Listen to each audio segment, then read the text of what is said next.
அது கோழி நம்ம பாஷை பேசுறான்டா, நம்ம நண்பன் கோழி வரும் வந்து பிடிச்சி அதை வறுத்து திங்கதான் கோழிக்கு தெரியாது. என்ன அர்த்தம் தெரியல, என்ன அர்த்தம் தயா. மனைவிட்ட பெருமையா சொன்னேன், தமிழ்நாட்டில் படிக்கிற அனைத்து பெண் குழந்தைகள் இன்னைக்கு நம்ம குழந்தைங்க தான்.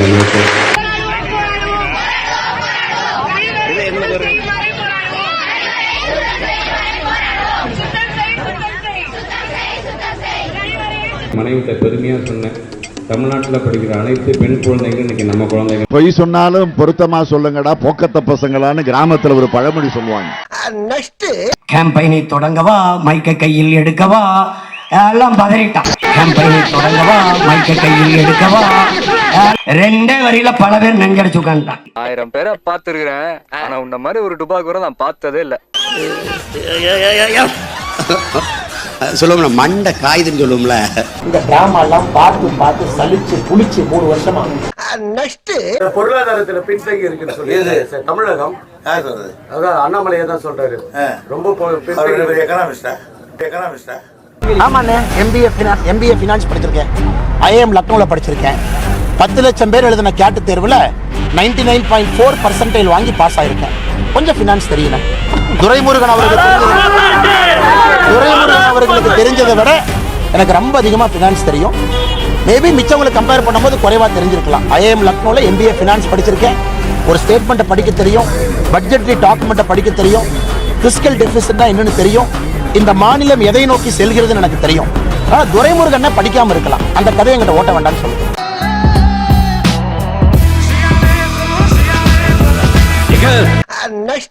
இப்ப பொன்முடியை பாருங்க, கோர்ட்ல தீர்ப்பு சொல்லியாச்சு, கோர்ட்ல தீர்ப்பு சொல்லி எம்எல்ஏ பதவியை ரத்து பண்ணியாச்சு. இப்போ சுப்ரீம் கோர்ட்டுக்கு போய் அதை எப்படியாவது நீங்க பண்ண கவர்னரை வலுக்கட்டாயம் பண்ணி என்ன பண்ணாங்க தெரியுமா, இவருக்கு அமைச்சர் பதவி கொடுத்துருங்க, அமைச்சர் பதவி கொடுத்துருங்க. என்னையா இது நாடு?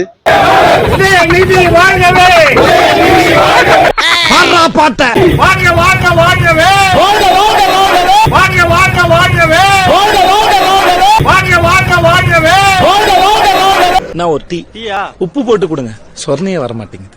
பாத்துக்கிட்டு இருந்தா எங்கனாலேயே தாங்க முடியல, நீங்க எப்படின்னே தாங்குனீங்க? எல்லாம் பழகிருச்சுடா.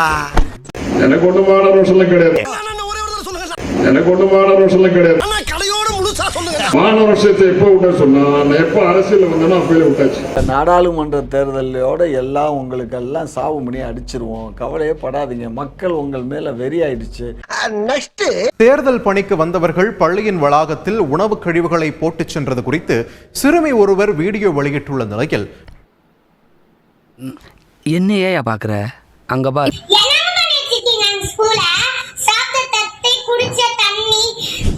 ஜூஸ் பாட்டில் அதாவது அங்கங்க அப்படியே போட்டு பேசிட்டீங்க.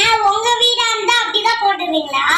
ஆஹா, உங்களுக்கு மனசாட்சியே இல்லையா? இன்னும் குழந்தைங்க நாங்களே எங்க ஸ்கூல்ல நீட்டா வச்சிருக்கோம், நீங்க தான் பெரிய பெரிய கவர்மெண்ட் ஆபீசர்ஸ் தானே. அந்த சாப்பிட்ட மிச்சத்தை டஸ்ட்பின்ல போடுற பேசிக் அறிவு கூட உங்களுக்கு. சென்னையை அடுத்த பள்ளிக்கரணையில் மது போதையில் இருந்ததாக கூறப்படும் ஒருவர் கை காலை ஆட்டிக்கொண்டு இருசக்கர வாகனத்தில் ஆபத்தான பயணம் மேற்கொண்டதாக சக வாகன ஓட்டிகள் புகார் தெரிவித்தனர்.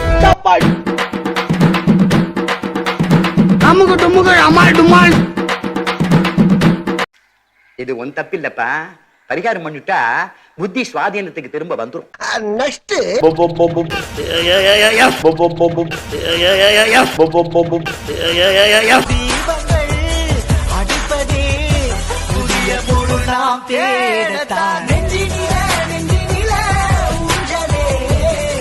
சப்ஸ்கிரைப் பண்ணுங்க, நம்மளை சந்தோஷப்படுத்துற அவங்களையும் நம்ம சந்தோஷப்படுத்துவோம். உங்களை எல்லாம் அன்புடன் கேட்டுக்கொள்கிறேன், செய்வீர்களா?